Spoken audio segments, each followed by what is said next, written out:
Ladies and gentlemen, the distinguished author, Mr. Aldous Huxley. Brave New World is a fantastic parable about the dehumanization of human beings. In the negative utopia described in my story, man has been subordinated to his own inventions. Science, technology, social organization, these things have ceased to serve man. They have become his masters. Aldous Huxley's novel portrays a dystopian future under the dictatorship of a world state, where every aspect of human life is controlled, from laboratory creation to the grave.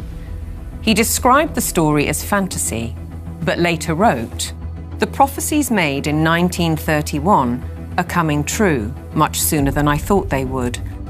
The nightmare of total organisation has emerged and is now awaiting us, just around the next corner."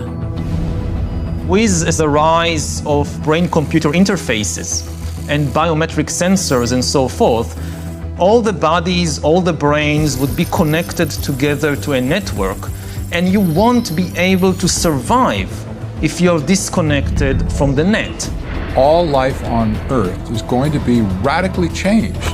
It's a fusion of the physical, the digital, and the biological world. It's changing who we are. These people have gotten to the point now where they are openly anti-human. Everything will be monitored. The environmental consequences of every human action. They cannot happen without digital ID. Once the digital ID is in place, it's game over for humanity.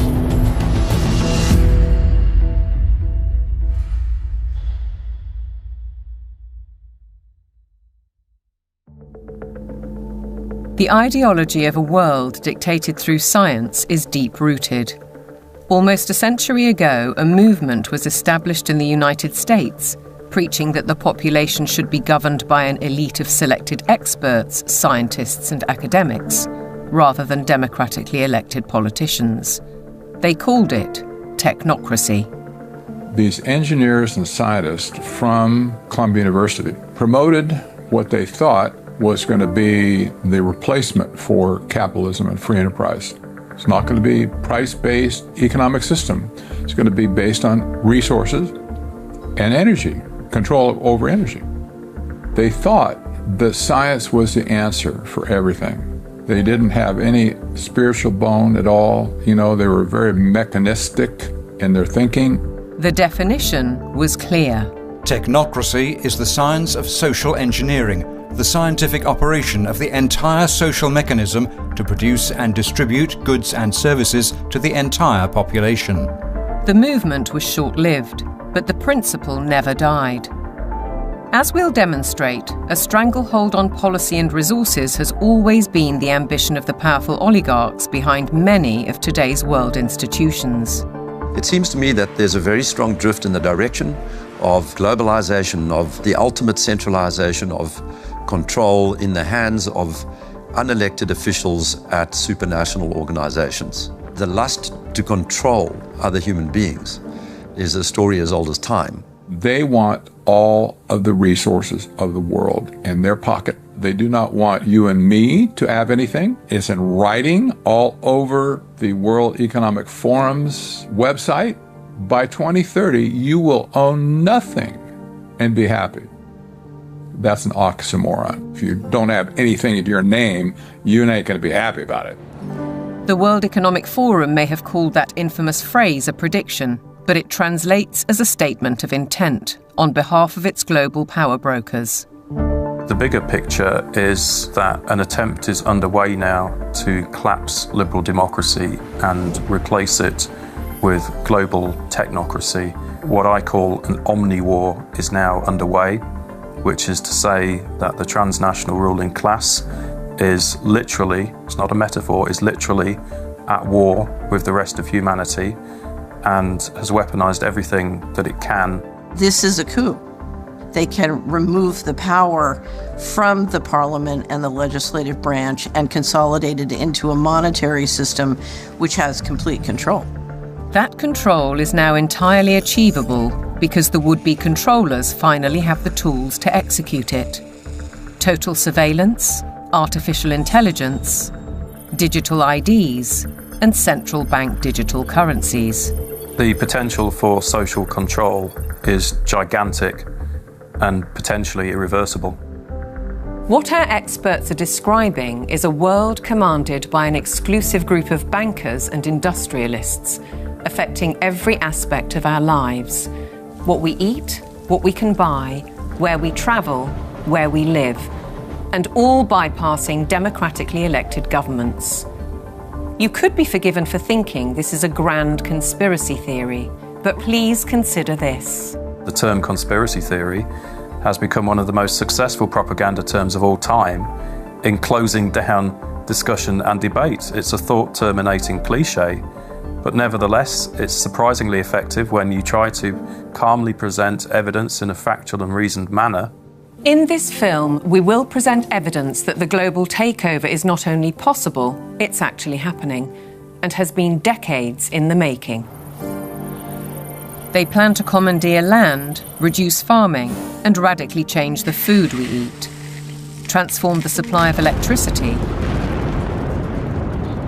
and then dictate how we use it, and replace currency with a system of credits, under their control. It's a classic template. To win the war, take control of food, of energy, and of money. And here's the key. All three strategies are built on the premise of a climate crisis caused by carbon dioxide, a gas that is actually vital for life on the planet. So what if the whole carbon narrative was one gargantuan lie? A political maneuver to establish their brave new world. A big lie is a lie which is told on such a scale that ordinary people simply would not imagine it to be possible. People with empathy can't fathom that a group of people would organize and engineer this kind of mass atrocity to get where they want to go. It should come as no surprise that financial kingpins are calling the shots. And it's certainly no conspiracy theory when banking executives spell out their intentions.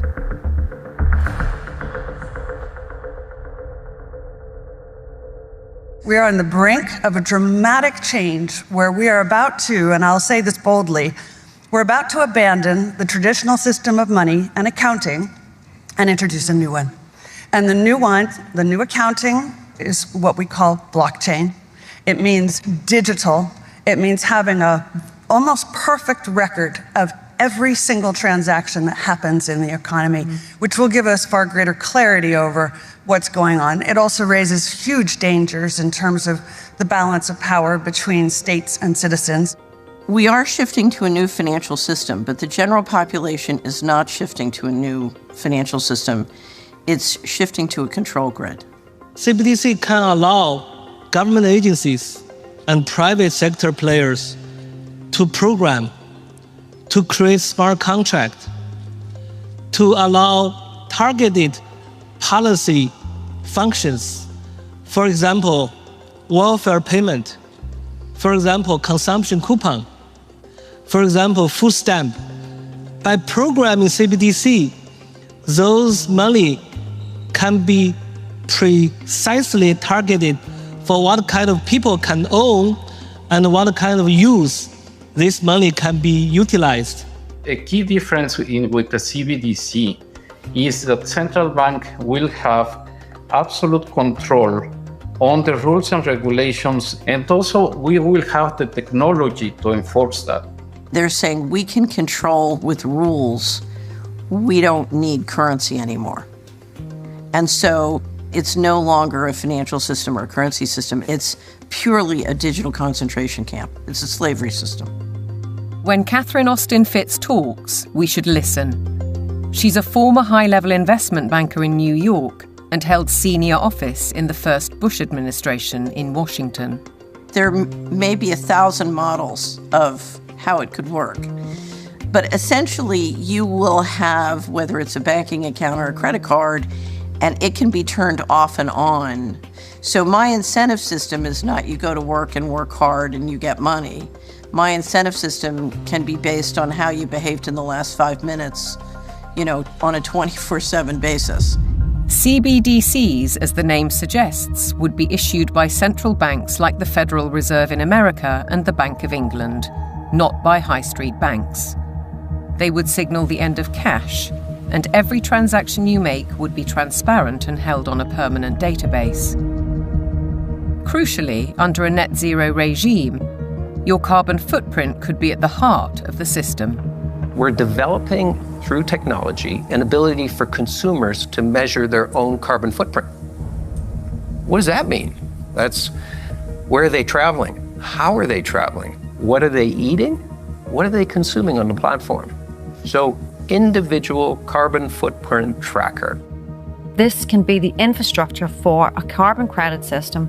It's totalitarian control, and if people don't become aware of it now, it's going to be too late to backtrack from this. It's a ratchet system where it's very difficult, if not impossible, to backtrack. But why is now the time for change? Because the system is in crisis. It entered crisis in 2019. Mark Carney, he talked quite openly about how the international monetary and financial system had entered profound crisis and was effectively on its last legs.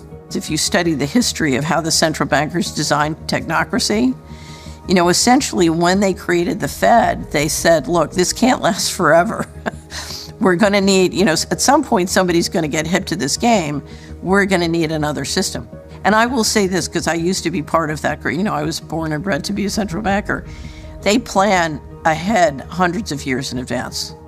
Predictably, the money brokers seem to hold all the cards. As a subtext, does the ruling class need to protect itself as artificial intelligence threatens mass unemployment? And what will happen to our existing assets if the banking system is collapsed and money disappears overnight?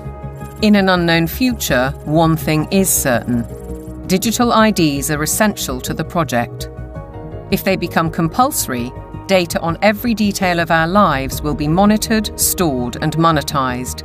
Nothing, but nothing, would be private. For younger people, often it's the case that they like technology, they're completely au fait with it, they enjoy it. So they don't see the dangers that technology can bring because, like a drug dealer does, you feed people, low levels of drug where it's all fun. And then later, when you have them addicted, you feed the hard stuff and that destroys their life. So in a similar way, all of this technology is currently pretty much nice, but when the central bank digital currency comes in and the control comes in and the censorship systems, then the younger people will realize all too late in many cases that they've walked themselves into a trap.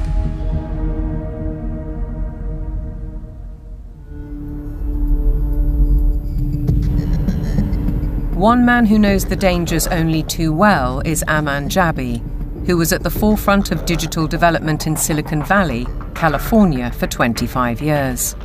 He left when he recognized the dark side of surveillance technology, choosing instead the peace and beauty of Montana. He's an expert in facial recognition. It's a technique that is used to uniquely identify the biometrics of any face.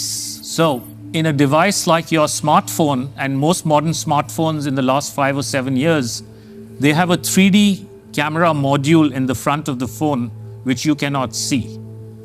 Within that module is a near-infrared projector, which projects tens of thousands of dots on your face. Those dots are then distorted based on the contours and the features of your face.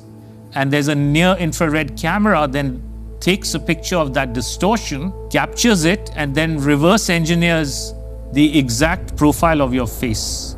In the longer term, facial recognition will be used to unlock your digital identity, which is going to be a tool of control for the agendas that are coming down the pipeline. Elements of that control are already with us. Alexa, good morning. Good morning. You are never alone in your home, and this is why.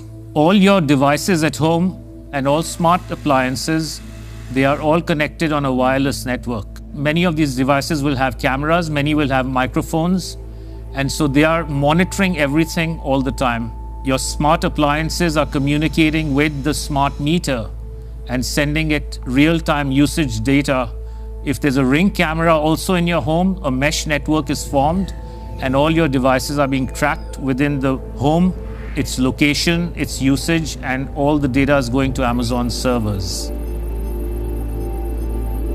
When you leave your home, all modern vehicles are connected to the internet, so your automobile is being tracked all the time.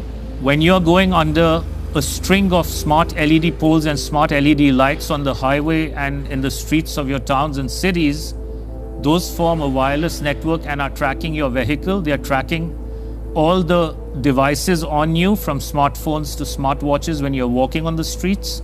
So data is being collected 24/7 continuously on every human being whenever you are within these wireless networks. And it's obviously not good for health also because of all the electromagnetic radiation. In the long term, the plan is to pretty much lock up humanity in smart cities, which is kind of a superset of a 15-minute city. They've sold all the state and local governments and countries that smart cities are about sustainability and the good of the city.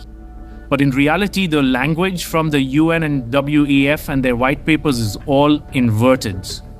So, their monitoring is really about limiting mobility and no car ownership. Right? Surveillance, control via LED grid is why the smart lighting is there.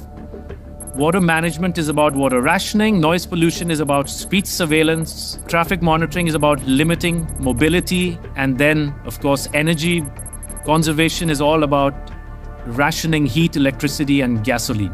Another concept one should be familiar with is called geofencing, and think of it as an invisible fence around you, where you cannot go beyond a certain point. And that will be related to your face recognition, digital identity, and access control. Your smart contracts, SoftBrick can turn off your digital currency beyond a certain point from your house. Our world has been turned into a digital panopticon.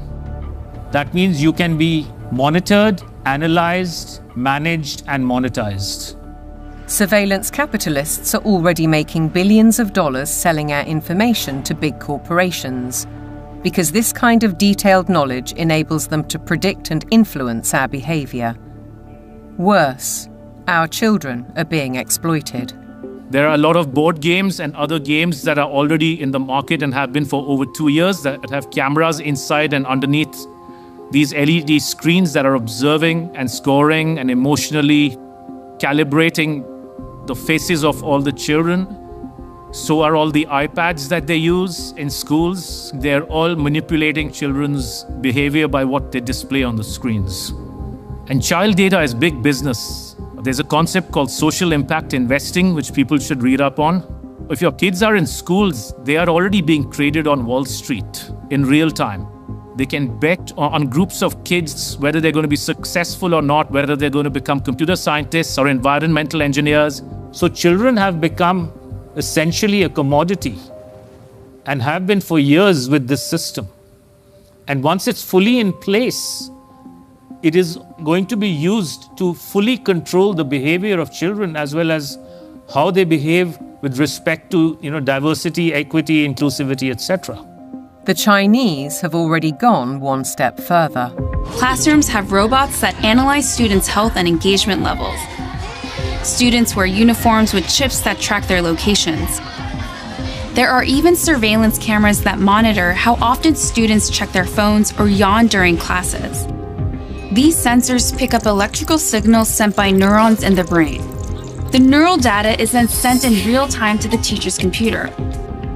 We've been drawn into this digital spy network in the name of convenience, connectivity, safety, and especially entertainment. The 3D world of cyberspace creates virtual lives that are often more exciting than reality. Why is this technology being developed? It's all for the culmination of this digital prison from which there will be no escape after all the switches are turned on. The critical switch would be the introduction of those digital IDs and central bank financial control, a world of zero trust. Zero trust is based on a simple principle. Never trust, always verify. Zero Trust is a protocol that is implemented by cybersecurity companies. And what it really means is we don't trust you, and you have to prove who you are all the time, 24/7. So think of it as going from a world of implicit allow to default deny. In tomorrow's world, once Zero Trust is implemented in, say, retail, everything will be behind plexiglass doors with a 3D camera, and it'll only be unlocked through your digital identity and facial recognition if you have the available carbon credits in your digital currency. If you've reached the limit of your allowance, it could be access denied. This would apply to fuel, to travel, to meat and dairy products, to clothes and other consumer goods. Because everything in life could be valued by its carbon footprint. Even access to the internet could be denied. So the new world of Zero Trust is really a world of locks. It's like an inverted prison. You are supposedly free to roam about, but everything you want to access is behind lock and key.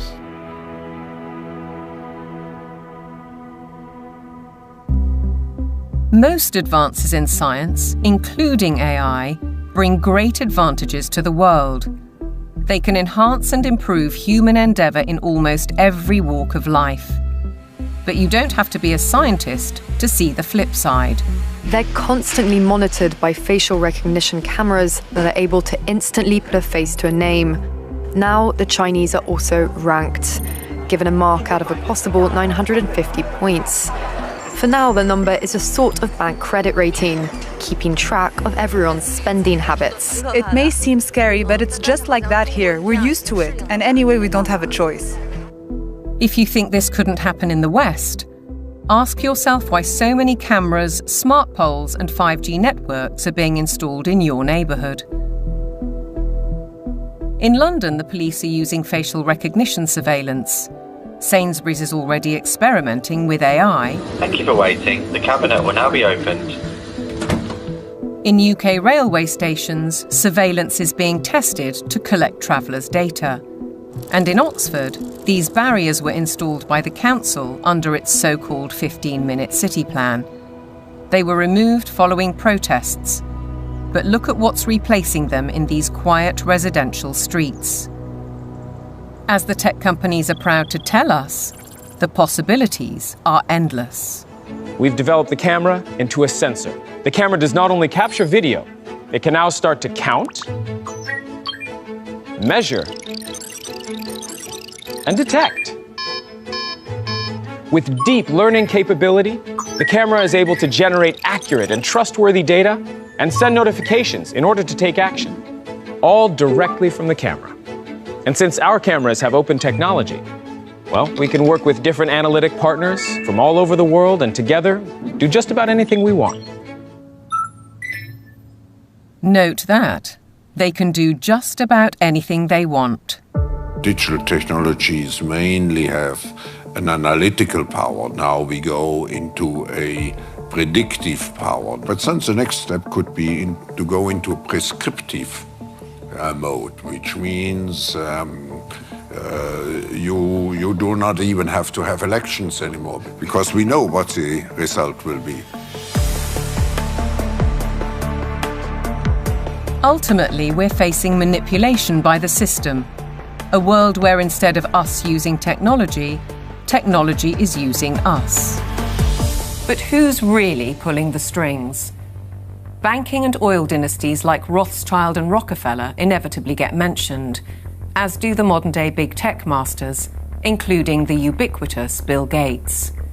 David Hughes takes a wider view. It's those who own the means of production, who are capable of magicking money out of thin air, who control the media, and all of the other means of production, which have now been weaponized against the rest of the global population. Catherine Austin Fitts, the banking insider, adds a sinister thought.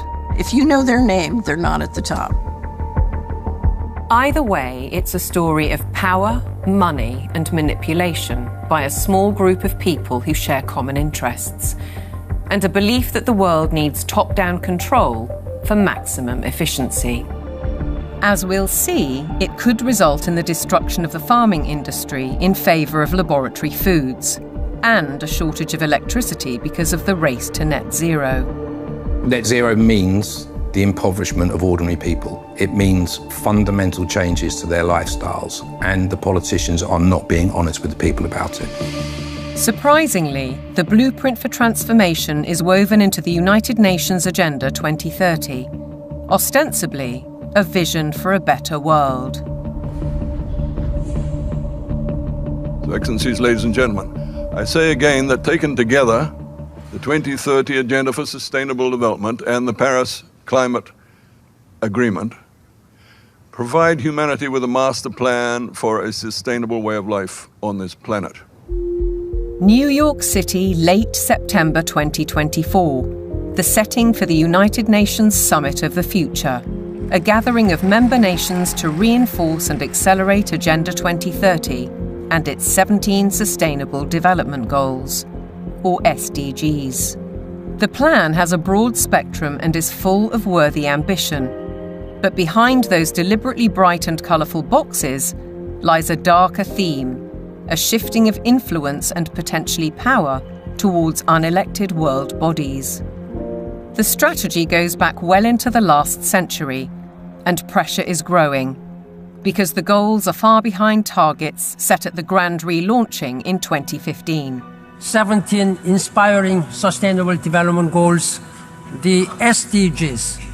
Our aim is clear, our mission is possible, and our destination is in our sights.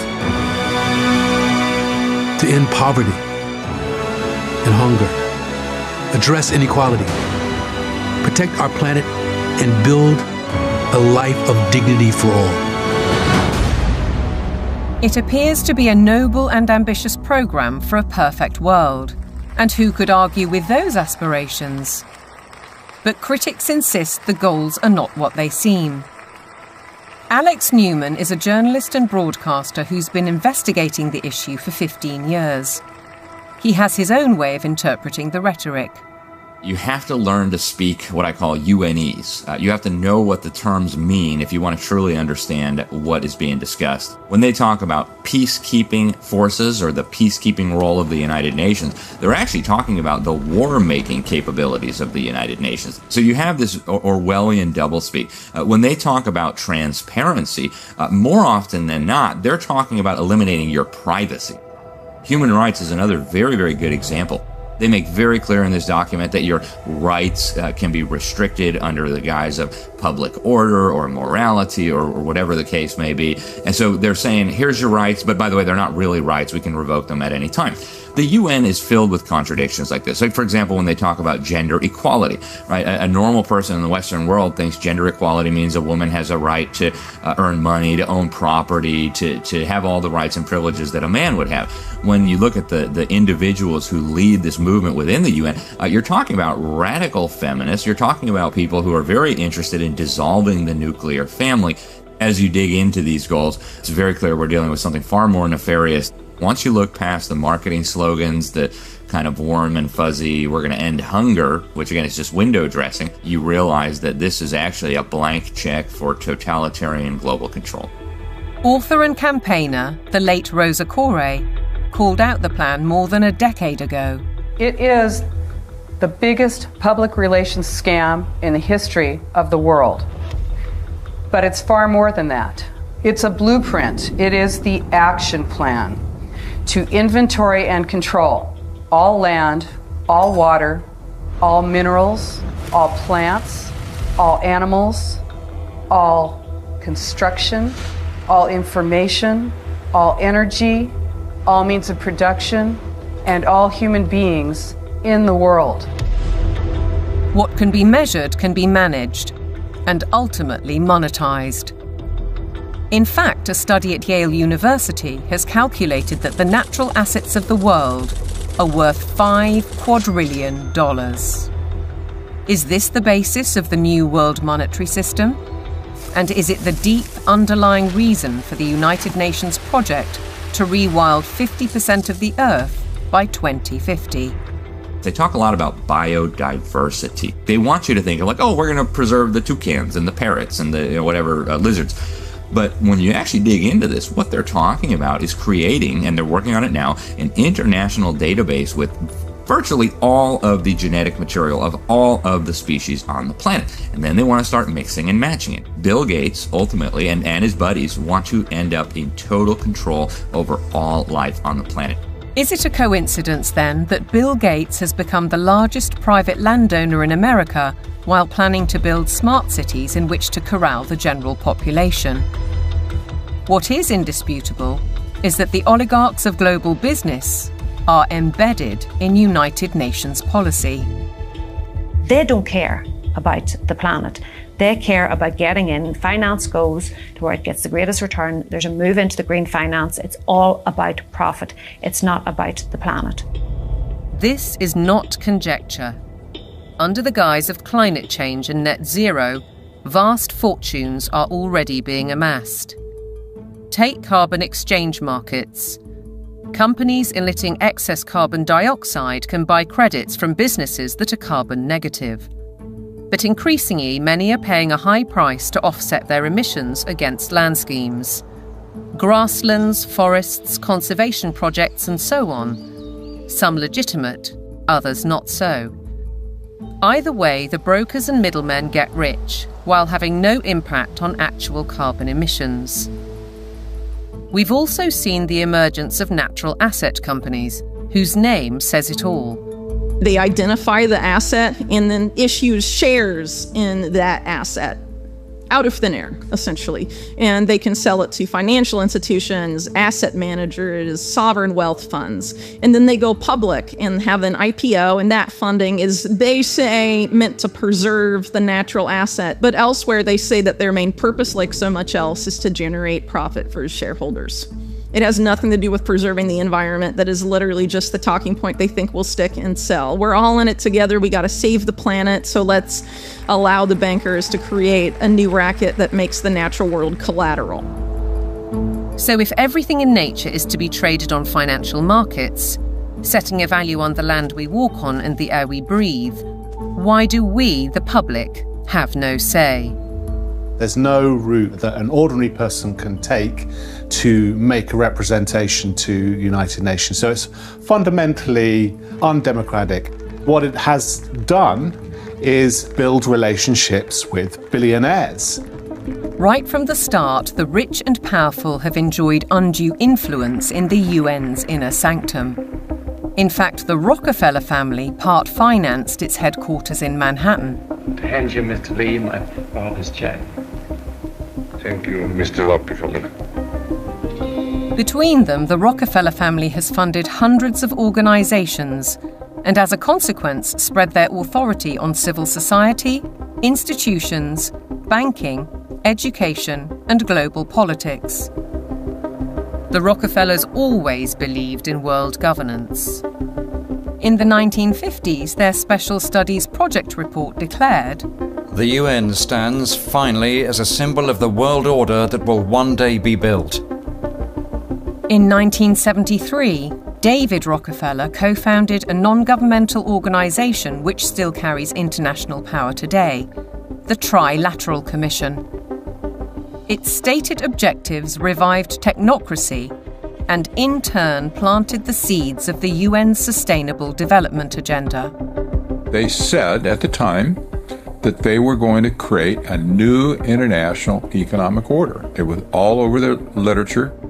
The goal of the new international economic order was not to get richer in the sense of money. They knew even back then that eventually the fiat currency system of the world was going to disintegrate.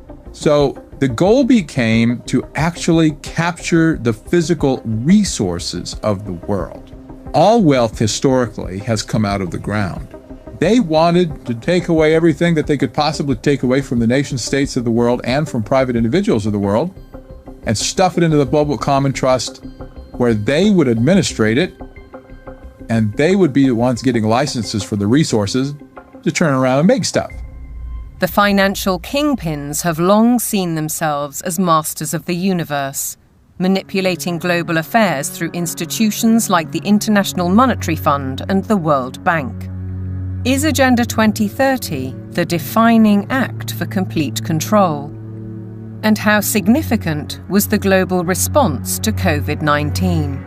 As the world builds back from COVID-19, we have a once-in-a-lifetime opportunity to make investments that will strengthen the economy and improve public health, and fight climate change for generations to come. One might ask why the UN needs a multi-billionaire finance and media player as a special envoy, or why Mark Carney, the former governor of the Bank of England, who called for a new global monetary system, is the UN's special envoy for climate action and finance. And then there's Larry Fink, the boss of BlackRock, the world's largest asset management company. He's a board member of the World Economic Forum, and as we'll see, has driven the UN's goals through investment strategies for the past 20 years. All three are principles of the Glasgow Financial Alliance for Net Zero, a partnership with the UN. With the green economy worth trillions to corporations and investors alike, it's hard not to see a conflict of interests. Are the bankers raising money to achieve United Nations goals? Or are the goals a Trojan horse to change the world's financial control systems? Now consider the events at Jackson Hole, Wyoming in August 2019, only 3 months before the COVID outbreak. It's when Mark Carney delivered his call for change, and BlackRock proposed a new financial mechanism, Going Direct, which in principle allows central banks to channel capital direct to large corporations. So the central bankers got together in 2019, the G7 central bankers, and voted on the Going Direct Reset. And the Going Direct Reset, of which the COVID operation was part of it, has done a phenomenally excellent job of massively consolidating capital into central control. If you look at the COVID operation from a financial standpoint, it was absolutely clear that it was one way you balance the books. It worked. The major corporations like Amazon and others were allowed to continue business. Meanwhile, other businesses, particularly small and medium-sized entities, were deemed to be, quote, inessential. Many of them were put out of business. And so what we saw was a global wealth transfer of a reported $3.3 trillion from the working classes and the middle classes to this kind of super rich billionaire brigade. The people who ran the operation made an absolute fortune. It was economically, as a taking, it was a huge taking. And that included billions of pounds of taxpayers' money going to pharmaceutical firms for so-called vaccines. Whatever the truth around COVID, Dr. Hughes says the response deployed dangerous elements of social control, what he calls weaponized deception. We see techniques of shock and awe being applied through the lockdowns, techniques of isolation, making reality seem strange and threatening. All of this helps to de-pattern the mind. These are all well-known military tactics. Look them in the eyes and tell them you're doing all you can to stop the spread of COVID-19. Stay home, protect the NHS, save lives. These are, in fact, very nasty and very vicious techniques which were deployed against the public of multiple countries at once.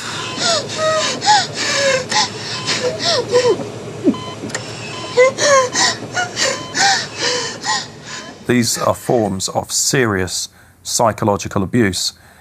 I think once the public starts to understand that, there's going to be a very severe pushback against everything that's happened.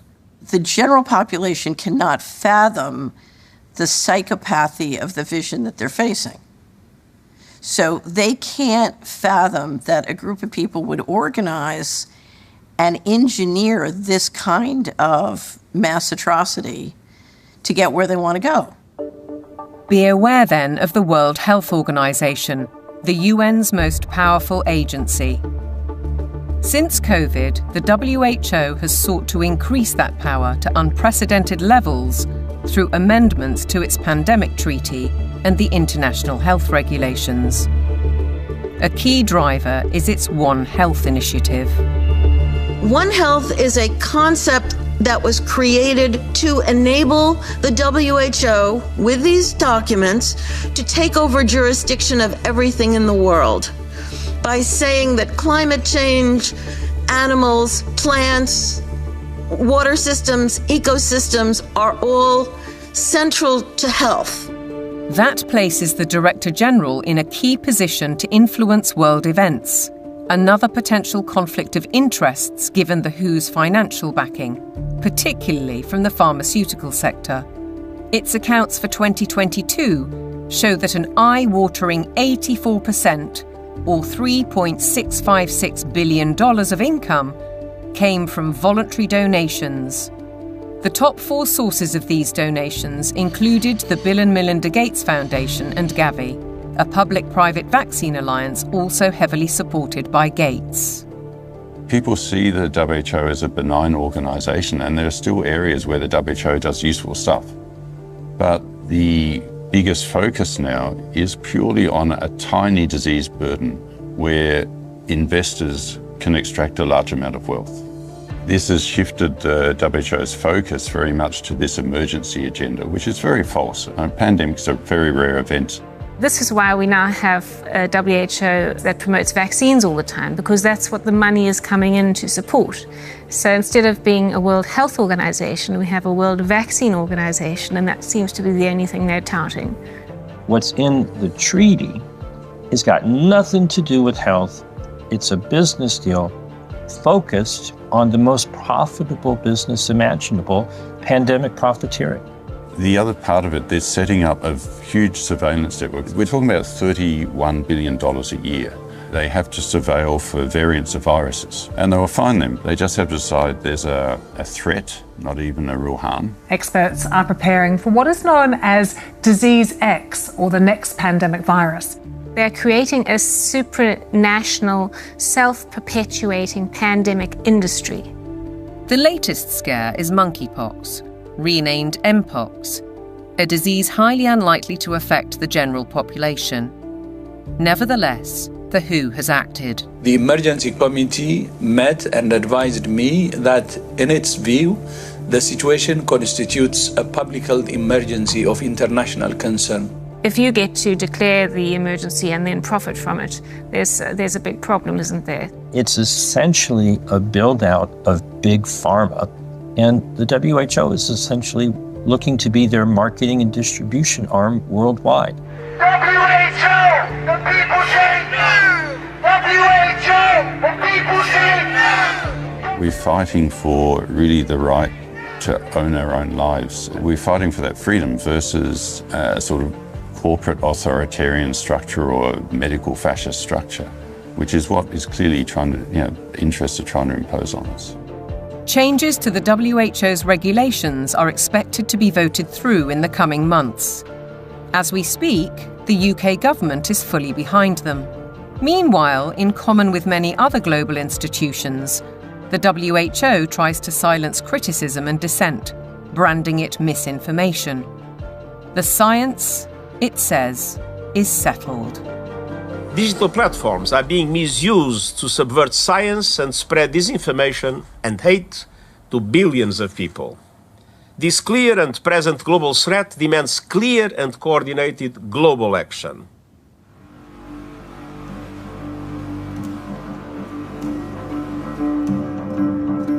I have a little rule of thumb for diagnosing a centralization scam.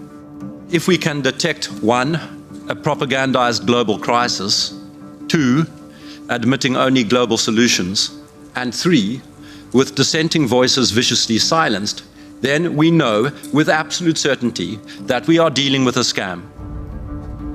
Control, dictate, eliminate debate, the hallmarks of a totalitarian regime. And nowhere is the cold ambition of corporate dominance more evident than with the World Economic Forum.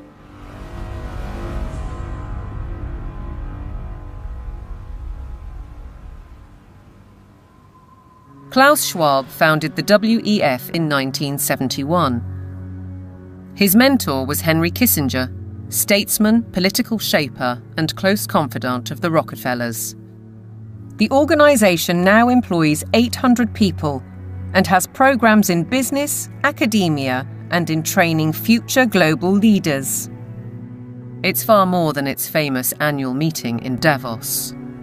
Over the last 50 years, the World Economic Forum has blossomed into an enormously influential organization with all of the major corporations as stakeholders or trustees and all funding the World Economic Forum to ultimately fund the UN World Government Plans and Agenda 2030. Klaus Schwab is the public face of stakeholder capitalism, a planned system of central ownership and control that has little to do with democratic process and is uncomfortably close to communism. It's a partnership between global corporations, governments, and what Schwab refers to as civil society, NGOs, and so-called think tanks. The agenda is driven by finance, which gives the unelected and unaccountable oligarchs huge influence, if not control, over policy. The UK's Prime Minister, himself a one-time member of the Trilateral Commission, has already declared his interest. You have to choose now between Davos or Westminster. Davos. Why? Because Westminster is too constrained.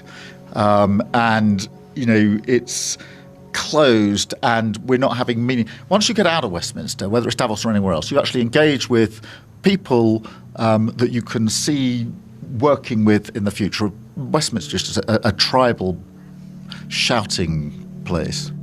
Starmer seems to forget that he is elected by the people, to serve the people through Parliament. That's his democratic duty.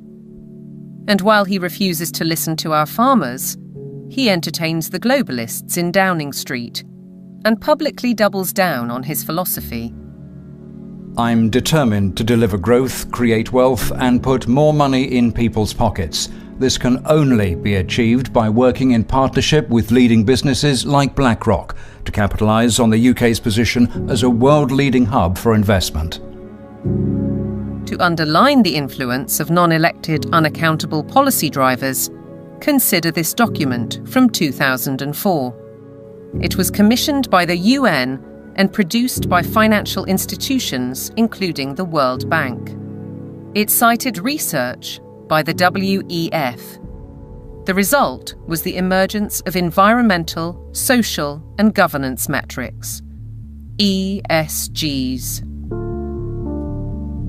The ESG is an attempt to turn financial power into governance without going through the democratic process, without the normal process of making law.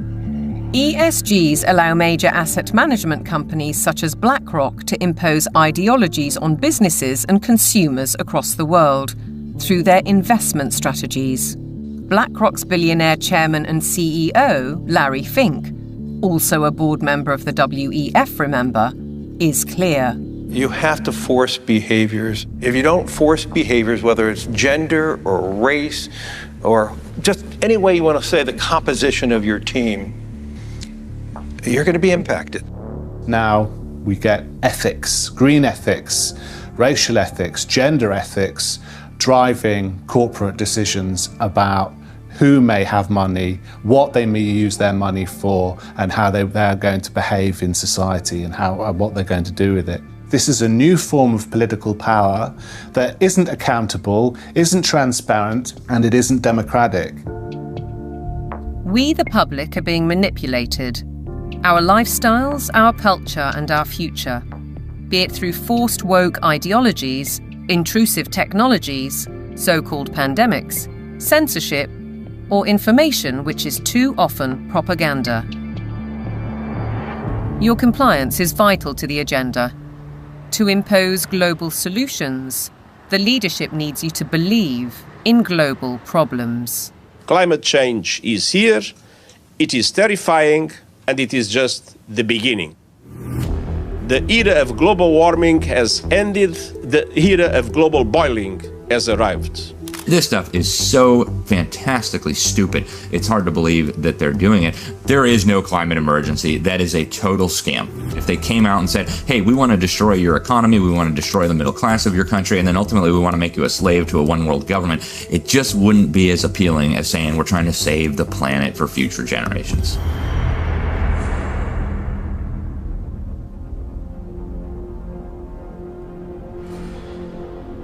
"2024, with the hottest day on record and the hottest months on record, this is almost certain to be the hottest year on record.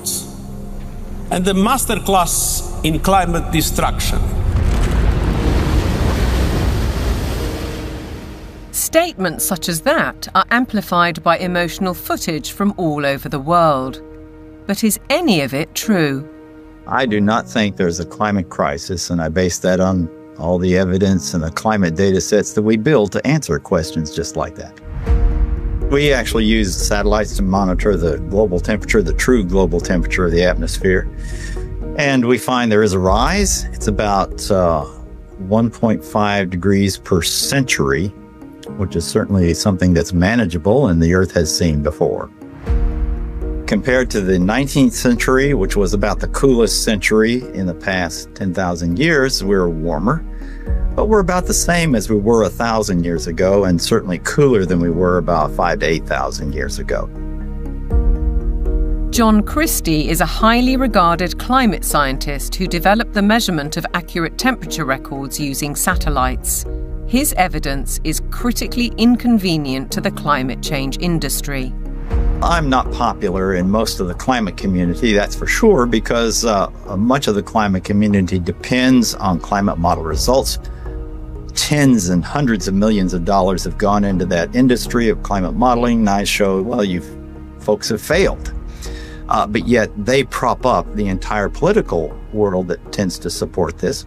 In 2017, I came to work and there were 7 bullet holes in our office suite. And so some people are pretty upset that the evidence that we build and show that can stand the test of time and can stand up to cross-examination is just not going along with their issues and their desires. So let's consider these statistics on the Earth's atmosphere. 78% is nitrogen, 21% oxygen, other gases make up less than 1%, and carbon dioxide accounts for a mere 0.04%, the majority of which is natural. Can man-made CO2 really be a problem? Roy Spencer and I are going on the assumption that all the warming that you see is due to carbon dioxide emissions. And so we find that that's a pretty modest warming. But see, that's a big assumption. Mother Nature is able to warm up the planet without extra CO2. And so we are just saying the worst case scenario is this warming of about 1.5 degrees. And that's certainly not a catastrophe at all. On the contrary, carbon dioxide is vital for the world's survival. The greater the concentration, the better plants grow. In fact, according to NASA figures, the world has become 14% greener in the last 40 years. During the last cool period before industrialization, let's say 200 years ago or so, it was below 300 parts per million. And during the ice ages, it was even lower. And that's a dangerous level because plants struggle to survive when the CO2 is at a low level. And so the biosphere becomes less diverse and less available to support the animal life. So low CO2 is not good for the planet as a whole. Where is the logic then behind the UK's decision to spend £22 billion on facilities to capture carbon? The greatest controversy of all revolves around readings from ice cores. CO2 levels can be measured in bubbles of air trapped in ice thousands of years ago. By aligning this to temperatures, scientists have argued that carbon dioxide is the cause of global warming. However, closer inspection leads to the opposite conclusion. Once the temperature starts to rise, you will see the carbon dioxide rise about 500 to 1,000 years after. So the CO2 actually lags the temperature changes. But what of the extreme weather events, which are increasing and driven by climate change, according to everyone from the top of the United Nations down? Professor Christie says there is no data to support those claims. And what we find is that virtually every one of these claims is false. The extremes are not increasing. Hurricanes are not increasing in intensity or frequency. Same with tornadoes or thunderstorms or floods or droughts. It's just going along like it always has with the natural variability. Why aren't we looking at the surface data sets that are constantly adjusted upwards? Why aren't we looking at the 40.3 record at Conisbee, which the Met Office is very proud of, on July the 19th in 2022? And when we did a freedom of information request at the Daily Sceptic, we found that there were 3 Typhoon jets landing on a runway next to the measuring device, because Conisbee, as they call it, is actually RAF Conisbee. It's a military airport. The temperature lasted for 60 seconds. Sticking a thermometer up the backside of a jet aircraft is not probably scientifically the best place that you can sort of determine temperature measurement, particularly when you then morph it into a global database, which the Met Office has, and then tell dear old Antonio Gutierrez that the globe is boiling.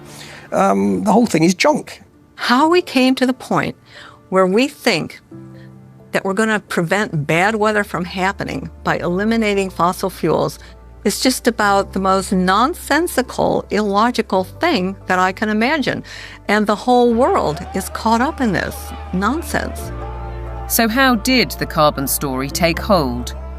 Meet the man who invented climate change, according to The Telegraph. His name? Maurice Strong, an oil tycoon, a Rockefeller associate, and a man with an extraordinary talent for moving between high finance, politics, and the United Nations. Strong was a member of the highly influential Club of Rome, an institution formed in 1968 at a Rockefeller property on Lake Como in Italy. A group of scientists, academics, and industrialists discussed what they saw as an urgent crisis: the impact of human activity on the planet. I don't think we can sustain current growth trends much beyond, say, the lives of children who are being born today. To prove the thesis, they commissioned computer modelling at the Massachusetts Institute of Technology. This research laid the foundations for an agenda that's persisted for over 50 years. Cut use of autos, use less electric power, have fewer children, limit growth. All of this was fueling this ideology that there's too many people on the planet, there's not enough resources, and that something has to be done. The natural world in which man lives and on which he depends is indeed deteriorating, is being destroyed in many instances at a rate that is accelerating and that can only continue to accelerate unless we begin to control the activities that are having this destructive impact. In 1975, the Club of Rome published a second report, Mankind at the Turning Point. The lead quotation was telling. The world has cancer, and the cancer is man. The report concluded, the solution of these crises can be developed only in a global context with full and explicit recognition of the emerging world system, a new world economic order, and a global resources allocation system. In other words, technocracy, top-down control of everything, including populations. But if that was the solution, a worldwide problem was required. Climate change provided the answer, as admitted in a later Club of Rome document. This is the quote from page 115. In searching for a new enemy to unite us, we came up with the idea that pollution, the threat of global warming, water shortages, famine, and the like would fit the bill. All these dangers are caused by human intervention, and it is only through changed attitudes and behaviour that they can be overcome. The real enemy, then, is humanity itself. It really does look as though they are inventing climate change there. They just made it up out of thin air, literally. That nobody really looks at that book and say, well, there you go. It's not, this has nothing to do with science whatsoever. They just made it up. Interestingly, in 1988, Maurice Strong had been instrumental in establishing the IPCC, the mainly political entity which endorsed a thesis by a small group of scientists that industrial carbon dioxide was driving climate change, and the IPCC has been looked into that theory ever since. Maurice Strong's masterstroke came in 1992, when as Secretary-General of the UN's Earth Summit in Brazil, he saw 179 nations commit to a World Action Plan, Agenda 21. We have been the most successful species ever. We are now a species out of control. Nobody would question the need for a cleaner environment and the protection of nature, and Strong's legacy lives on through the Kyoto Protocol, the Paris Accord, the current Agenda 2030, and the worldwide push for carbon net zero. But there are questions on his motives and his connections. He was behind the first financial carbon market and a founding director of the World Economic Forum. Surely a conflict of interests, with his involvement in the IPCC. A skeptic might ask why nearly all research grants in almost 40 years have gone on developing IPCC carbon dioxide theories, while anyone who raises questions is ridiculed, cancelled, or has their career stalled. Funding for someone who wants to determine the natural variability of the climate system as an explanation for what has happened is just not there. I mean, the government is very clear that they want a catastrophic story. There is no single science paper that proves conclusively that humans control all or most of the global climate. If there was, you wouldn't hear the last of it. Instead, we get this call to authority to the IPCC, the United Nations Panel on Climate Change. Many more scientists and academics are speaking out against the IPCC. Almost 2,000 have signed a declaration stating that there is no climate emergency, including Nobel Prize winner Professor John Clauser, who wrote, "The popular narrative about climate change reflects a dangerous corruption of science that threatens the world's economy and the well-being of billions of people." We need to have a full and honest debate about the science, and it needs to be discussed in Parliament, it needs to be discussed in the media, it needs to be generally discussed, and we need to sort of bring the drains up, if you like, on all of the science to see what is there really a threat.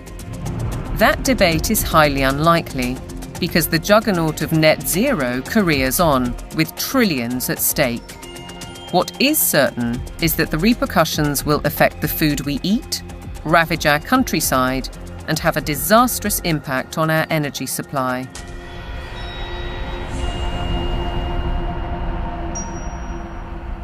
If you cannot set a credible course for net zero, with 2025 and 2030 targets covering all your operations, you should not be in business.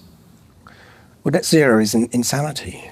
It's pure insanity. I mean, the idea that you can remove 85% of the world's energy, which comes from hydrocarbons, within less than 30 years and replace it with the sunbeams and the breezes. It shows a complete lack of economics, societal effect. It shows a simple lack of the progress that we've made over 300 years. Nevertheless, net zero is enshrined in UK law, with the government passing the Climate Change Act in 2008. A 100% reduction in emissions by 2050 from 1990 levels was included later in a strategy document. But experts argue that the policy is fatally flawed. Europe's mad dash towards net zero is effectively economic suicide. Politicians are purposely impoverishing ordinary people, purposely deindustrializing Europe, where companies are forced to move to countries where they have access to cheap energy, whether it's the US who frack and therefore have cheap gas, or whether it's to China, which is still predominantly producing from non-renewable, especially coal. It is literal economic suicide. China continues to open new coal-fired power stations to drive the factories that manufacture wind turbines and solar panels, which are then sold to the West. As a result, China emits almost 30% of global greenhouse gases, while the UK is responsible for less than 1%. In essence, carbon emissions are merely transferred to another part of the planet. And while China gets richer, UK households face a bleak and expensive future. What it will effectively do is price ordinary people out of having access to electricity at a time they want and a price they can afford. The core problem is that neither the infrastructure nor the technology exist to provide a constant supply of electricity. The proportion of time that solar actually generates electricity is actually 9% in the UK. That means that for 90% of the time, solar doesn't generate the average amount of electricity that its capacity can generate. For onshore wind, it's about 20 to 40%, and for offshore wind, it's about 30 to 50%. So that means, by definition, you will always have periods of time when renewables aren't producing electricity, but there is demand for electricity. As we'll hear, the net result is that supply will be rationed. Reality, though, seems not to concern the activists.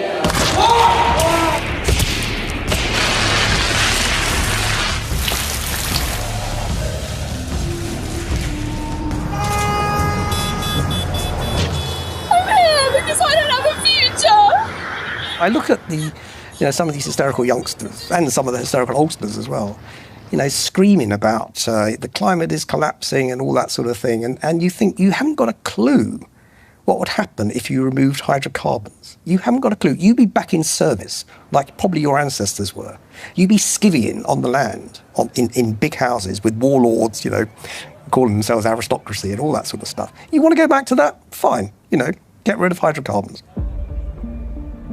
Many of these apparently grassroots protest groups are backed by organisations such as the Climate Emergency Fund, financed by billionaires like the oil heiress Aileen Getty. And if they claim to be environmentalists, they conveniently ignore the bigger picture. Thousands of wind turbines are disrupting coastal waters, changing habitats, affecting marine life, and killing seabirds. Landscapes are being scarred by the production of lithium for electric car batteries, and by cobalt mines in Africa, where child labour contributes to huge corporate profits. How does the loss of thousands of square miles of farmland to vast solar parks meet the UN's biodiversity goal? And how helpful are wind turbines when they're blotting the landscape visually and through noise pollution, and disrupting wildlife in the air and on the ground? The glorious mountain terrain of southwest Wales is a stark example. It's a landscape breathtaking in its beauty, untainted and largely untouched by humans.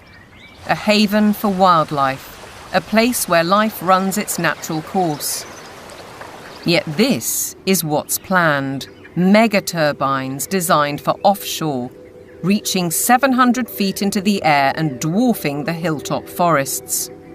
Planning permission is being sought for the so-called Bryn Cadwyn Energy Park. If you put one in the valley floor, it would be standing some 40 metres above the valley floor, so above the horizon. But they're not putting them in the valley floor, they're putting them on the top of the hills. So it'll be standing some 600 odd metres above sea level up there, casting a shadow over our solar panels. Justin Cotter lives right in the centre of the proposed development. He's fighting to preserve the countryside he loves. And across the mountain, Jason and Josie Barker are equally aggrieved. It feels very much like it's exploitation, using the climate crisis narrative as its supporting evidence. So it feels like it's being abused in a tremendous way, and there's going to be a lot of destruction done in the name of doing good, which really just seems utterly backwards. And if we really want to protect nature, then some of the best way of doing that would be to leave it well alone, especially in the wilder places, and let it flourish. We certainly found that being here. The more we've lived here, the more we've worked with it and encouraged it, the more it's come back. All of those spruce trees on top there, they will have to go to make way for turbines. All of that, all of this spruce will be gone. To build a 230-metre turbine in that location, it's going to take some crane to lift the 240-ton nacelle onto the top of the tower some 180 metres up. So they'd have to stabilise all the ground for the crane, stabilise the ground for the actual turbine, put in a concrete plug basically in the ground of some 1,000 tonne of steel, 4,000 tonne of concrete, just as a base. They'll need to be lit. It'll take away the dark skies. It's totally devastating. It would just be catastrophic damage and destruction. The roadways up through these valleys, the Welsh valleys, they're all twists and turns. They're going to have to straighten out the valleys. Where you've got steep hills, they're going to have to level out those hills. There's a 200-metre drop into the actual valley itself. So they're going to have to create gradients that machinery carrying 400-tonne loads can actually traverse and get up. The locals argue that there are much better ways of creating clean energy, such as solar panels on industrial sites. Areas of natural beauty should be respected. This is about preserving and protecting this sacred land. We need to speak up and protect the environment. It's just a tremendous amount of damage in the name of saving the planet. It does make you ask the question of what is it we're actually saving if we're paving it over. It doesn't make any sense at all in my head.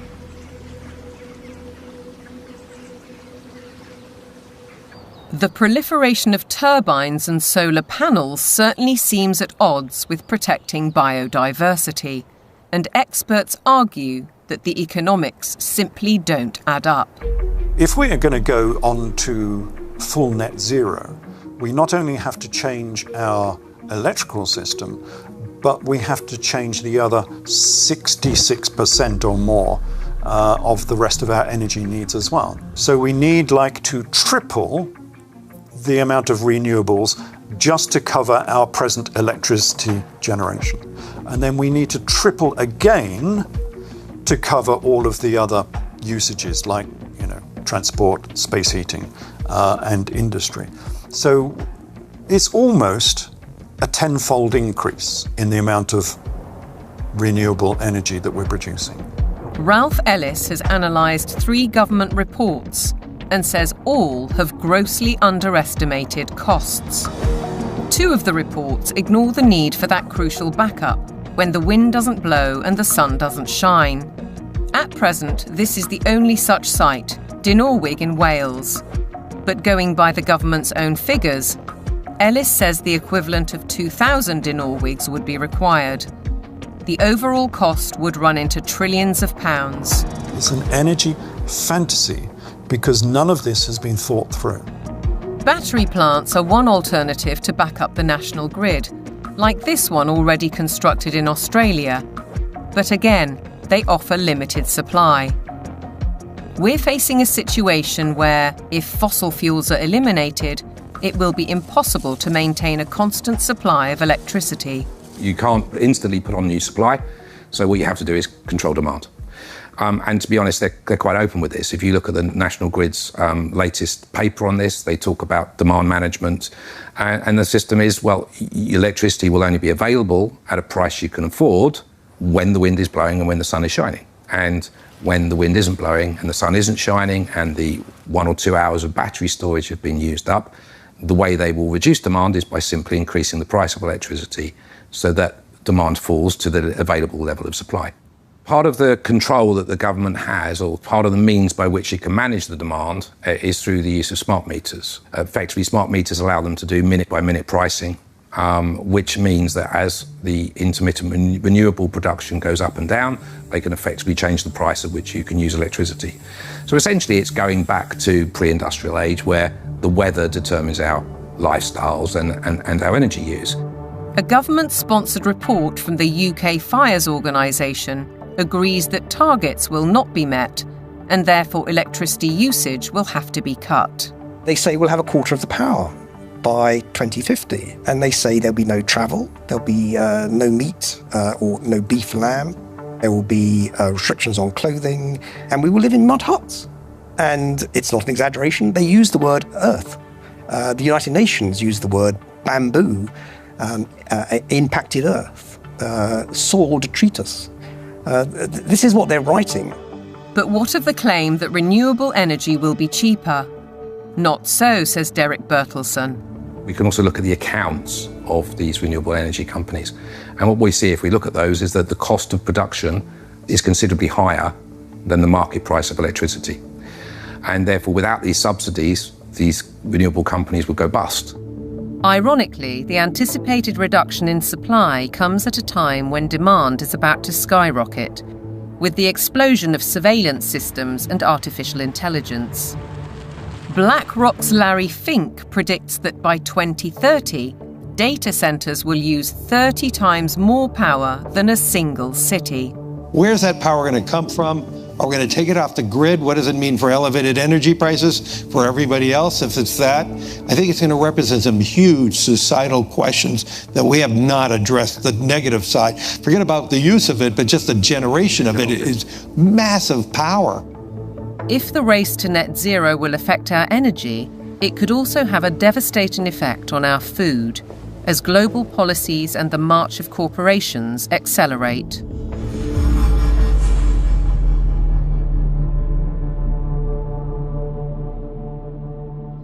Farming has been at the heart of our lives for generations, but to the climate change advocates, suddenly it's a threat.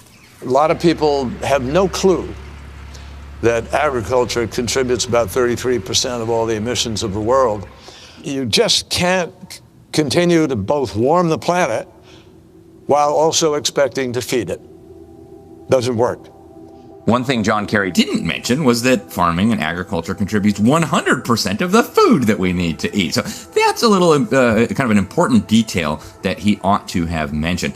And I think what we're dealing with here is actually a global war on agriculture. I believe they are demolishing our food infrastructure, partly to cause a crisis, right? And I guarantee you, mark my words, we're going to be in a food crisis, and they're going to say it's climate change. I wouldn't say it's about saving the planet, no. I would say it's about land grab and about profiteering and corporatization of our food sector. It's basically the pharmaceutical industry taking over the food supply. If I can switch everybody from real food to pharma food, then 100% of the agriculture industry can go through my publicly traded stocks, and I have complete control. So the idea is we get rid of farmers, we kill any naturally grown food, and we engineer food in manufacturing plants and laboratories. But I assure you that those guys are not eating this. Bill Gates is one of the familiar corporate faces, and he's investing heavily in the food revolution under the guise of avoiding climate disaster. Cows alone account for about 6% of global emissions. So we need to change cows. And while he talks up the perceived problem, Gates is pouring money into the supposed solution: artificial meat and genetically modified crops. Crucially, anything that is invented or altered can be patented. The core of his agenda is he wants to do in agriculture and pharmaceuticals, by the way, what he did in the computer world. True power, massive, incalculable wealth comes from owning intellectual property and then monopolizing it. They want to make it so that every single organism that is used for food is ultimately under their control, either through the 3D printing or through this genetic manipulation. So we're moving now very rapidly toward this totally centralized food system where a tiny handful of corporate interests in bed with totalitarian government will dominate the food supply, so that there is only a giant public-private partnership with total control of all food, all energy, and I believe water will be next. While the global machinations continue, thousands of farmers fear for their livelihoods. And the new UK government's first budget has multiplied those fears. By reducing relief on inheritance tax, they're penalising those who would want to pass their farms to sons or daughters. The National Farmers Union described it as a disastrous budget for family farms that would snatch away the next generation's ability to carry on producing British food and see farmers forced to sell land to pay the tax. For Kelly Seaton, concern goes well beyond her family farm in Cheshire. It makes me feel incredibly sad that the dairy and meat industry is so vilified. You will never find anything as nutritionally complete as milk and meat. The food that is going to replace milk, meat, and all of the other products that we produce in this country is going to be very nutritionally lacking. They will starve us from nutrients, and then the pharmaceutical companies will probably pick up the slack on that, all of which create a profiteering circle. No Farmers, No Food was set up to campaign against untenable net zero and climate change policies. Farmers, says Kelly, are being dealt a deeply unfair hand. When cows are blamed for climate change, it does make you question everything. And I think this is where a lot of farmers are waking up to the fact that there's a lot of lies being told to us. The problem with the current carbon system is that a lot of big corporations are offsetting their carbon. So most dairy producers now especially, but other farmers as well, are having to record their carbon footprint on systems that aren't fit for purpose. They are woo-woo figures pulled from the sky, quite frankly, and then the big corporations are using that data to offset their carbon so that they can look better, again, at the same time as beating us with a stick and saying that we're the ones killing the planet with these girls. The methane emitted by cows' digestive system is part of the argument against them, but Kelly says that's just hot air. The grass that they eat would produce the same amount of methane whether they ate it or not. OK, they do speed that up, but the other thing they give us is this, muck, which we put on the fields to fertilise the fields and reduces our reliance on buying in fertiliser. 200 miles to the south, Ed Rhodes farms 188 acres of Devon countryside. He's not part of the No Farmers, No Food movement, but agrees that the whole narrative on cows and climate change is wrong. As farmers, we recycle carbon all the time. That's what we do. You could almost define farmers as carbon recyclers. We're an organic beef, sheep and vegetable farm. We run a fairly traditional system of rotational farming. We'll have a field which would be growing a brassica crop for 1 year, a non-brassica crop for another year, such as broad beans or sweet corn, and then we have a break for that field, so it goes into a predominantly grass and clover mix. That allows the soil to recover from the work that we've done with it while we've had the vegetables growing. It also allows things like the clover to put nitrogen back into the soil. So the livestock are absolutely essential for grazing that grassland. We also mow it so that the hay, the silage that we take from those fields are fed to the cattle in the winter. The bale I'm sitting on, the bedding that they're standing on, is all mown from very rushy areas on our farm. The animals then dung onto that. We compost that. That gets spread onto the land primarily where we're growing the vegetables to put the fertility in, and that's what then produces our crops. If you remove livestock from the system, you have no system. Farmers like Ed Rhodes work with knowledge and passion, but still have to comply with a labyrinth of government rules and regulations, including carbon monitoring. And now land itself is under threat. Corporations such as British Airways are buying farms to plant trees for carbon offsets, while other areas are being declared sites of special scientific interest, restricting or even preventing use for crops and livestock. And then there's the United Nations SDGs. Goal 15. Protect, restore and promote sustainable use of terrestrial ecosystems. Consequently, rewilding programmes are impacting farmland across the world. In the UK, for example, the government is planning to set apart 1,200 square miles for wildlife habitat by 2042. That's an area almost as large as Cornwall. And in America, dams are being removed and river courses reopened, disrupting water supplies for crops. Goal 13 states, take urgent action to combat climate change and its impacts. As a result, the Dutch government plans to close 3,000 farms to meet EU emissions targets, drawing widespread protests. And in Denmark, farmers face paying £80 for every cow they own in a world-first tax on meat. Goal 7. Ensure access to affordable, reliable, sustainable and modern energy for all. One result: cultivated land is disappearing under vast solar parks. How does this square with the UN's biodiversity goals or even ending hunger? Maybe they're questions for Ed Miliband, the UK's Secretary of State for Energy Security and Net Zero. He's cleared the way for a huge solar park on prime farmland in East Anglia, an area big enough to site 1,745 football pitches. It's a crime to take food productive land out for solar panels, which are unrecyclable, potentially not that productive going forward, and not feed the planet. It is absolutely catastrophic. We've gone from being 78% self-sufficient in 1984 to now less than 60% self-sufficient. I think it's about 54%, which I think is set to fall even further this year. On top of all that, British farmers are being paid not to produce food under schemes like the Sustainable Farming Incentive. Kelly Seaton understands that many farmers accept the money to balance their books, but has this warning.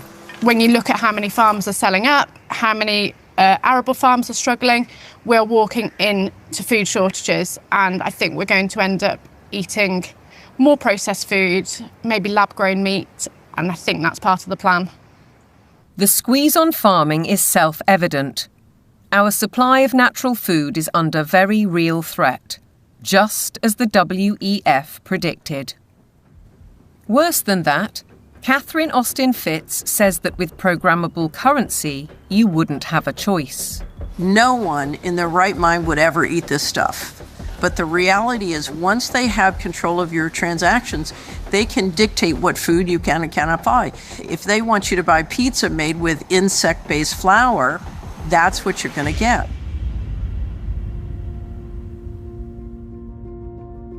There's an energy crisis. Even though there is an abundance of energy, there's a food crisis, even though there's plenty of food to feed the world. There's a water crisis, even though 70% of the Earth's surface is covered with it. There's an air crisis where CO2 is declared the enemy of mankind, even though it's necessary for life to exist on Earth.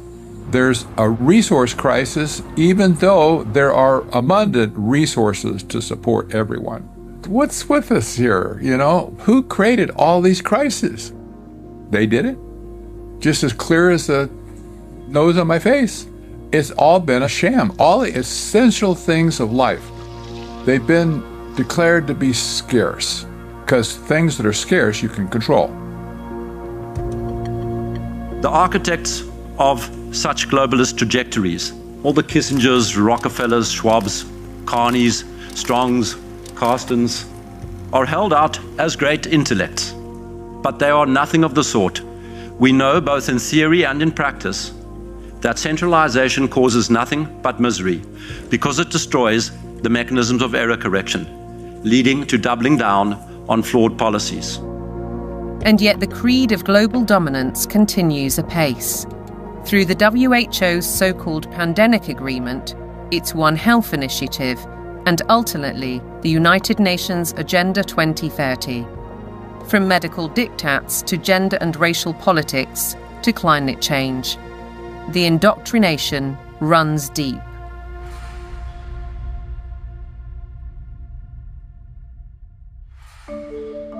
Local councils have been sucked in by the tentacles of global power, encouraging them to spend vast amounts of time and taxpayers' money on climate schemes, without challenging the rationale. Local councils have taken these actions because they are part of or lobbied by a network of green organisations throughout the United Kingdom, for example, UK 100, there's also C40 Cities, and there's the Global Covenant of Mayors. And these organisations require local authorities to sign pledges that say they're going to ban cars from streets, we're going to make people vegetarian, and we're going to restrict certain forms of trade faster than is required by national government. They've been able to do this because democratic engagement at the local level is so weak. The voters' decisions are completely outweighed by the influence of the green blob, essentially. One organisation, Climate Emergency UK, has introduced scorecards, a league table to compare the progress of councils. It brings both pressure and opportunity. Environmentalism creates the idea that a local councillor is a planet saver. And of course, there are organisations that, like the UK 100, that are going to flatter people in that position. They're going to indulge those people and say how important they are, whereas most of the rest of the public are going to probably see them and say, what the hell are you doing? Ben Pyle emphasises that such organisations are not grassroots initiatives. Civil society has been bought and it's been organised around the interests of its billionaire philanthropists. Newspapers and television also consistently push the same story. We've been hearing about the threat of climate change for decades, but now we can't ignore it. Here, the climate crisis is very real, and it is getting worse.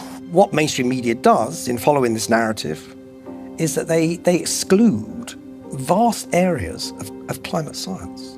They exclude all the sceptical scientists. By the BBC, which has done it for 20 years, saying that you cannot have any other view apart from the settled narrative, is doing an enormous disservice to science.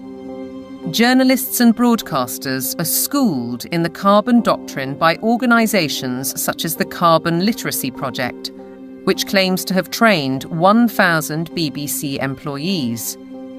Meanwhile, Sky joined forces with the psychologists of the Behavioural Insights team to produce this initiative: How the Power of Television Can Nudge Viewers to Decarbonise Their Lifestyles.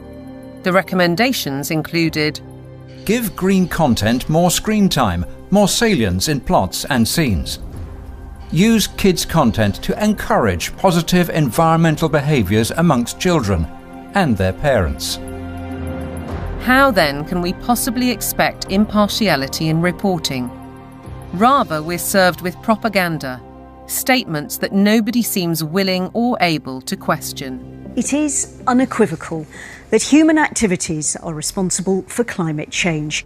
I can take current media and almost any climate story I can write, I think, a very effective counter. It's like shooting fish in a barrel. This is endemic to a media that is ill-informed and has an agenda. The agenda is to promote alarm and induce governments to decarbonize. There's an organization called Covering Climate Now, which is a nonprofit membership organization. Their mission is to promote the narrative. They will not allow anything to be broadcast or written that is counter to the narrative.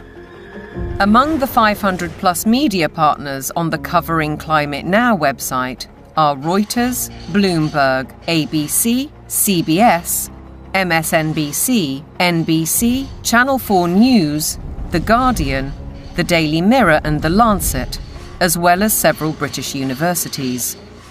Funders of Covering Climate Now have included the Rockefeller Family Fund, the Rockefeller Family and Associates, and the One Earth Fund. It's true that the mainstream media only report one side of the story and that most of them are in the pocket of the powerful people who are trying to implement these changes. I don't question that at all. But it's also true that people are listening to them less and less and reading them less and less. We see independent media people with much larger audiences than mainstream papers. And I think that phenomenon will gather pace now. That rise in independent voices has seen institutions like the UN, the WEF, big tech companies and broadcasters like the BBC wage war on what they call mis, dis and malinformation. They don't appreciate views they can't control. The fight for truth is on. A partisan media, obsessed local councils, and then there are the universities, which should be the first and last bastions of objective research and open debate. But here too is a story of outside pressure.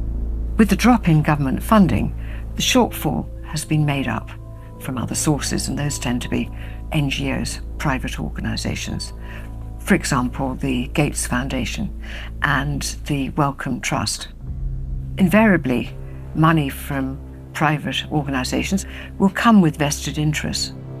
These vested interests, according to Professor Moss, drive university teaching towards business goals and ideologies at the expense of critical thinking and levels of academic achievement. One new initiative is the European Network on Climate and Health Education, led by Glasgow University. Medical students have been trained to accept that climate science is an established fact. Increasingly, climate change is harming people's health. You could say it's the largest health emergency of our time, and I do need to be ready to help tackle this challenge. Can the outcomes really be free of prejudice when the backers include the WHO and major pharmaceutical companies? This new collaboration will help train the next generation of medics with the skills they need to treat the health impacts of climate change and deliver more sustainable healthcare. That's why health leaders from across the public and private sectors are coming together to support this transformative new network. Academics, right from the beginning now, are socialised to orientate their research towards the money. So this, I think, is quite damaging when it comes to fearlessly pursuing the truth wherever it may lead. That doesn't really happen anymore in academia. It's more about pursuing the money, wherever that might lead. It makes me feel distraught. It makes me feel that the whole purpose of university learning has been subverted. The influence and ambition of big business, the mission creep of so-called woke thinking, the cancel culture, the suppression and smearing of those who dare to question. Shockingly, the conditioning starts in the youngest of minds.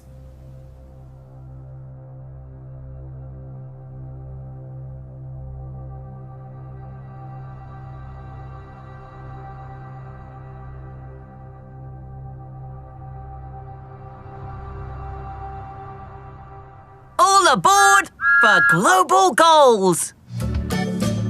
This year, Thomas and his friends have teamed up with the United Nations. The world of young children is supposed to be one of innocence and joy, but it's been permeated by the global ideologies of the United Nations. If you go to goal number 4, it deals exclusively with education. And when you think education, recognize they're talking about indoctrination. The Sustainable Development Goals. Under the surface of it all is this effort to bring all the children of the world into this one world globalist system. And what's so remarkable about this to me is that it's not even hidden anymore. Take part in the global movement to save our world from being destroyed. How will you fight climate change? Try meat-free meals. Reduce your electricity use. Give your clothes a second chance. We died! It's kind of your fault! And you can never ignore Greta. The eyes of all future generations are upon you. And if you choose to fail us, I say we will never forgive you. I don't want you to be hopeful. I want you to panic. We want action. We want justice. Let's fucking want action. And we want it now. No more coal, no more oil. Keep your... I want you to feel the fear I feel every day. I want you to act as if the house was on fire, because it is. This propaganda relentlessly promoting fear in various ways, be it disease, be it climate, I think is having a very damaging impact on young people's mental health. The disasters that continue increasingly to afflict the natural world have one element that connects them all: the unprecedented increase in the number of human beings on the planet. We're asking children to believe they are a scourge on the planet. I have a problem with children believing they shouldn't be here from the off. How are we ever going to encourage them to have strong mental health and emotional well-being if they believe that their birth is a disaster for the planet? That's not encouraging them to be productive citizens who are making an active contribution to society if they've got to apologise for their very existence. I think it's very dangerous, and I think we need to reverse that as soon as possible. The indoctrination of children is further evidenced across their learning. Objectivity and freedom of thought are being stifled by the persistent pushing of agendas. I undertook a study of secondary school textbooks to see what children are being taught. And what I found was extremely shocking. I found unqualified acceptance of climate change, the wonders of vaccines, GM foods, and very few counter-arguments were presented. If you cannot produce this information that's in the textbooks, you cannot succeed in the school system. If a student undertaking a geography exam, for example, doesn't talk about man-made climate change, then they're very unlikely to hit the top marks. Is it not surprising that the phrase critical thinking actually only occurs in relation to two subjects? One is art and design, and the other is history. Other than that, it's completely absent from the national curriculum. If we have a dumbed-down syllabus, we're actually stunting children's brain capacity and brain potential. While parents may not be fully aware of these issues, many are concerned at the growing trend of gender politics, including transgendering. One former head teacher says his local authority advised teachers not to use the words boy or girl for fear of misgendering anyone. The Department for Education as well has really subscribed to this kind of woke ideology, so there's almost like brownie points for the more woke you can be. Why do you have makeup and lipstick and glitter on? Because I think it looks pretty. Oh! You don't think it looks pretty? What schools have done is employ third-party agencies to deliver material for which the third parties most certainly have a vested interest in. And I wouldn't have a problem if it was I'm there in school to ask children to accept me as I am. That's fine. We all need to be tolerant and liberal in a diverse society. My problem is that what they're actually doing is more of a form of evangelism, which is this is who I am and you might be too. In my heart, I've always known that I'm a girl, Teddy, not a boy, Teddy. I wish my name was Tilly, not Thomas. Language carries so many meanings and messages, and if schools are encouraging social transitioning, that's not a neutral act. That's a significantly impactful act. Dr. Fraser is also highly critical of the World Health Organization's recommendations, suggesting that 4-year-olds should learn about sexual stimulation. It's harmful. They don't need to know it. And in fact, for those children who are perhaps victims of adult abusers, how will they ever know the difference between what is happening within the home if they're encouraged to also explore that part of themselves within a school curriculum? What do we do with an organisation like the United Nations or the World Health Organization if we take our orders from them about what is suitable education for our child? How do we say, no, we're not doing that, we want a change? Teachers are sent on courses to embrace the diversity dogmas, and many buy into them. But Fairclough says that those who don't keep quiet for fear of reprisals. It's a dereliction of duty. It's a dereliction of their legal as well as their moral duty to safeguard children against harm. I can certainly say I feel very let down by the teaching profession because I am not hearing people speaking out on behalf of the children. A one-world dictatorial education, a dumbing down in the classroom, fluidity of gender, the impact of technology. Are our children being groomed for a life in the digital prison? Today, nobody has any idea what to teach young people that will still be relevant in 20 years.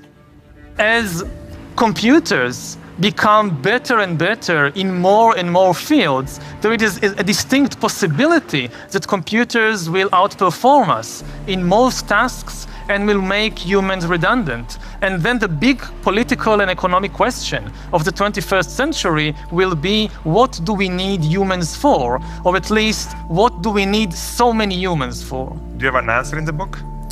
At present, the best guess we have is keep them happy with drugs and computer games. But this doesn't sound like a very appealing future. A chilling forecast, and one which echoes Brave New World, in which the oligarchs did indeed provide drugs and entertainment so that people learned to love their enslavement. Yet there are even darker clouds on the horizon, the spectre of transhumanism. In a sense, it is that final piece of the puzzle. If you want to gain total control over everyone and everything, then you actually ultimately need to be able to implant technologies inside human bodies. And that's exactly what's taking place. Artificial intelligence, the metaverse, near space technologies, and I could go on and on. Synthetic biology. Our life in 10 years from now will be completely different, very much affected, and who masters those technologies in some way will be the master of the world. These modern technocrats seem wedded to science and technology at the expense of our human spirit and ingenuity.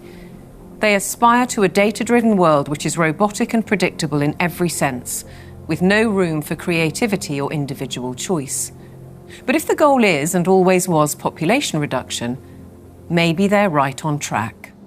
We feel too afraid to have kids because we feel that we're heading towards civilization breakdown. People under the age of 35 are more likely to report climate change as a reason not to have children. I've decided not to have kids to do my part for climate change. If I don't think the future is worth anything, then I'm not going to have children. If I think it is worth something, I will have children. I think these ideas have spread like bad viruses, and there's been a lot of investment in promoting some extraordinarily weak ideas. Sitting at the top of all of these very bad ideas is one giant one, which we can call anti-humanism. Transhumanism, the trans phenomenon, net zero, lockdowns, population reduction, all of these ideas are basically the ugly stepchildren of anti-humanism. They are, as I read it, essentially two competing ideas in the world at the moment. One is that humans are the best feature of the observable universe, the only creatures capable of creative thought and generativity and of creating explanations for how reality works, that humans ought to be revered and ought to be cherished, that we should plan for their flourishing, that we should be planning for the flourishing of as many people as possible, that human agency ought to be respected, that civil liberties ought to be respected, and that the imposition of top-down, one-size-fits-all policies on humanity is completely incompatible with that kind of worldview. Set up against them are people who regard humans as the scum on the surface of the little blue dot, people who regard humanity as some kind of blight, people who believe that the earth needs rights to protect it from these horrible humans. And I think it is a deeply sad reflection of the state of our societies that so many people live in the latter camp, but I'm definitely not one of them.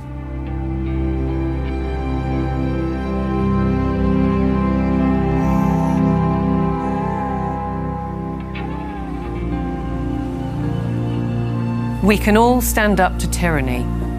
We can and must fight for the things that truly matter. The people we love, the fairness we'd like to see, and the personal freedoms we'd like to experience. We should not be bullied, nor should we accept the influences of those who would split our society, be it by race, by gender, by culture, or anything else we hold dear. And perhaps we should start by limiting our reliance on technology and remembering how creative we can be.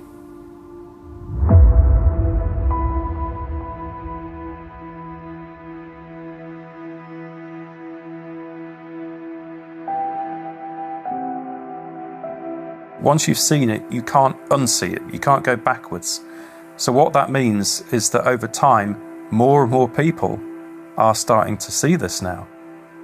The powers that be have no choice but to keep pushing forward for their global technocracy.